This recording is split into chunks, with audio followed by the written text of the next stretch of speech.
Okay, so as you're doing that, slowly but surely, they get used, they're acclimated to it, you know, and it's not a sudden change. If you suddenly went from 3 inches deep to 18 inches deep, you could have problems. But by doing that, not only are you diluting the toxins and keeping them healthy, but you're gradually increasing the depth.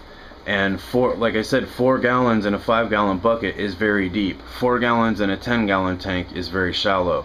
And having that depth in there and that volume at the circular cylindrical shape in there gives them the volume, the depth, the area, the mass volume of water, and the curvature that they need to absolutely grow the fastest and be the healthiest.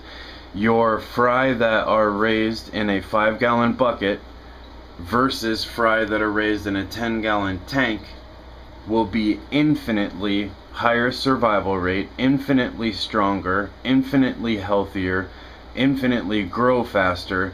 I mean, across the board, they're infinitely better off in a 5-gallon bucket.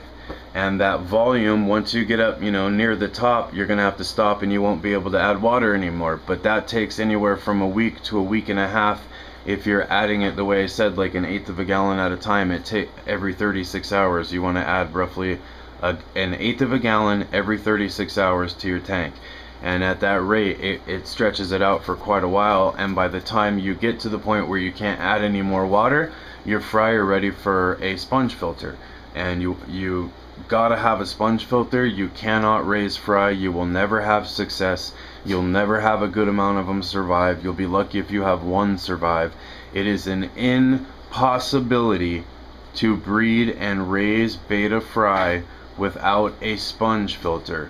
Any other type of filter will actually kill the fry, and it will create too much water turbulence and disturbance that isn't good for them. The sponge filter diffuses the turbulence and makes it nice and gentle in there.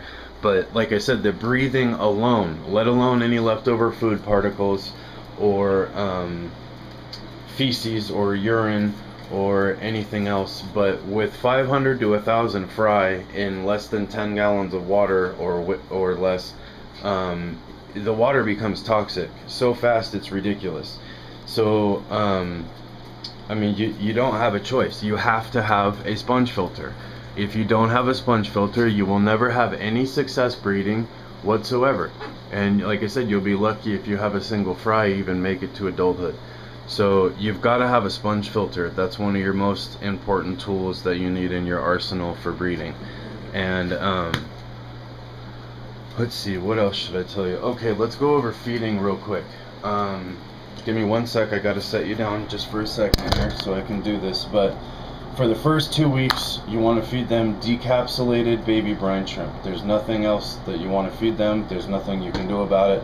It's got to be decapsulated baby brine shrimp. And after the first, after the first 2 weeks, then you can move on to this.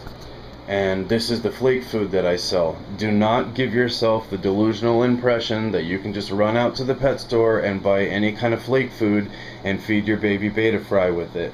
It's not going to work. I spent a decade combing the planet trying every single different type of available fish and beta food in the world. And this is the kind that I sell is the only kind of flake I have ever found that not only will the betas eat, they won't even eat 99 out of 100 kinds of flake food that's sold, but nutritionally it has everything they need. It has the color enhancing stuff they need, and it has all their nutritional needs covered. So what you do is you put some of the flakes that I sell in your hand, and all you got to do is take your finger, see if I can do this with one hand, take your finger and swirl it around in there, and it grinds it up into a really fine powder. You can also take 2 fingers and pinch it together, and it will do the same thing. It will crush it up into a really fine powder, and the fine powder is what they'll eat. But it becomes very, very fine, and you just feed it to them and they'll eat it. But for the first 2 weeks, you don't have a choice. You've got to get decapsulated baby brine shrimp.